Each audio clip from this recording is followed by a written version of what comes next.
Hey, what up guys? It's Dusty Tucker. Today I'm bringing you a video.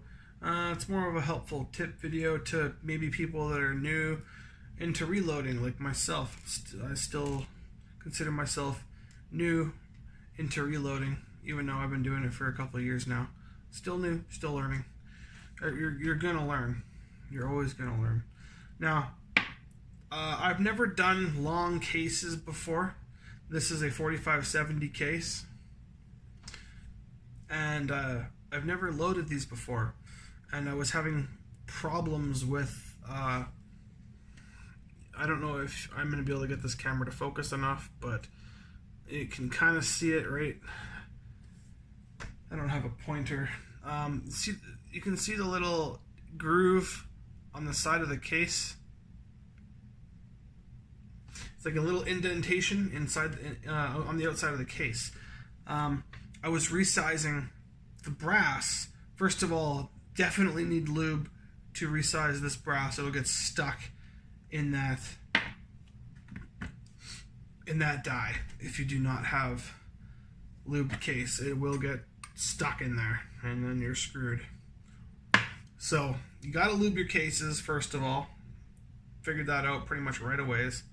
But what I did not figure out for a while was I was using this stuff to resize, this lube to resize my brass, and it turns out I was putting way too much lube on my. It's kind of hard to use this stuff. I was putting too much lube on the brass, and then I was putting it in the sizer, coming out, wipe it off, and then I would notice that there was big dent groove type things on my brass. Well, this is an older die, and most of the older dies don't have a hole drilled into all the way into the threads, into the body of the die, right? And I guess the older ones, when they were making them, they said, okay, well, no one's going to overlube their cases, or some people were thinking maybe it's air being trapped in there and causing fractures or little marks on the brass. Nope, it's the lube. So I lube my cases differently now than I used to. I used to put it in a little container and then get it on my finger and then just kind of go back and forth until I got over the whole case, and then I would throw it into the press right away and give it a little go, and then it kept coming up with little marks on the sides of the brass, and I said, okay, well, is it the die? Could the die be broken? Maybe I have to get a new set of dies. No, do not get a new set of dies. Just figure out what you're doing wrong, research it.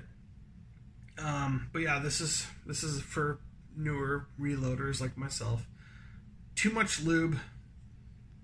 There's no relief hole in the die, so it's got to go somewhere, and it builds up and it just crushes and puts a kind of a groove on your brass. So that's not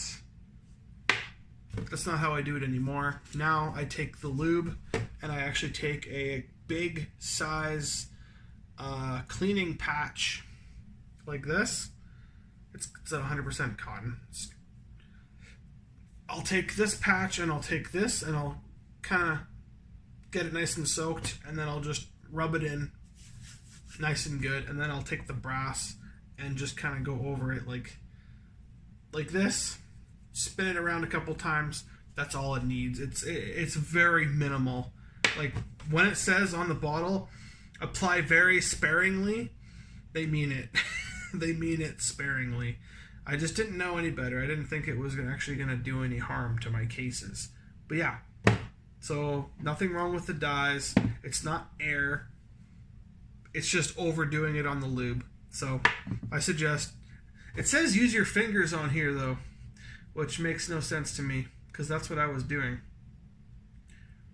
Yeah, no, I just soak it in a cloth and then just wipe the cloth on the brass, and I find that works the best. Haven't had a problem yet.